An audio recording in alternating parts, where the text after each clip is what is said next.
রাত 2টা বাজে যদি আপনার জুস খেতে মন চায় তাহলে কিন্তু কষ্ট করে আর পুরান ঢাকায় যেতে হবে না। খুব সহজে আমরা পেয়ে যাচ্ছি খিলগাঁও হাড়ভাঙ্গা মোড়ে। হ্যালো এভরিওয়ান, সবাইকে জেসমিন বক্সে ওয়েলকাম। আমি 2টা বাজে আমার খুবই ক্রেভিং হচ্ছিল জুস খাওয়ার জন্য, তো চলে আসলাম। তো এখানে আমি রেগুলার আসি, তাই ওনারা আমাকে একটা জামের জুস টেস্ট করতে দিল, যা কিনা খুবই মজাদার ছিল। আপনারাও কিন্তু চলে আসতে পারবেন একদম হাড়ভাঙ্গা মোড়ের হাড়ভাঙ্গার যে পাশের দোকানটায় ভিটামিন জুস কর্নারে। ওদের প্রত্যেকটা জুস অনেক মজা। ওদের এখানে কিউ কিউ মানে বাবল যেই জুসটা, বাবল দিয়ে যে জুসটা যেটা আমরা বসুন্ধরা সিটিতে খেতাম, কিউ কিউ যেটাকে বলতাম, সেই জুসটাও কিন্তু এখানে স্মুদি কিন্তু আছে। অনেক ধরনের জুস পাবেন এবং প্রত্যেকটা টেস্ট অনেক অনেক ভালো। একবার ট্রাই করলে বারবার যাবেন শিওর।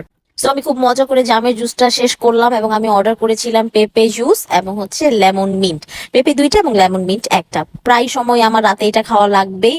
আর ওদের যে পেঁপের জুসটা একদম অনেক ঘন ছিল এবং এটাও খুবই মজা ছিল লেমন মিন্টটা। সো যাদের আমার মতন জুস খাওয়ার জন্য রাতের বেলা ক্রেভিং হয় তারা আর দূরে না যেয়ে চলে আসতে পারো খারভাঙ্গা মোড়ের ভিটামিন জুস কর্নারে। Thanks for watching.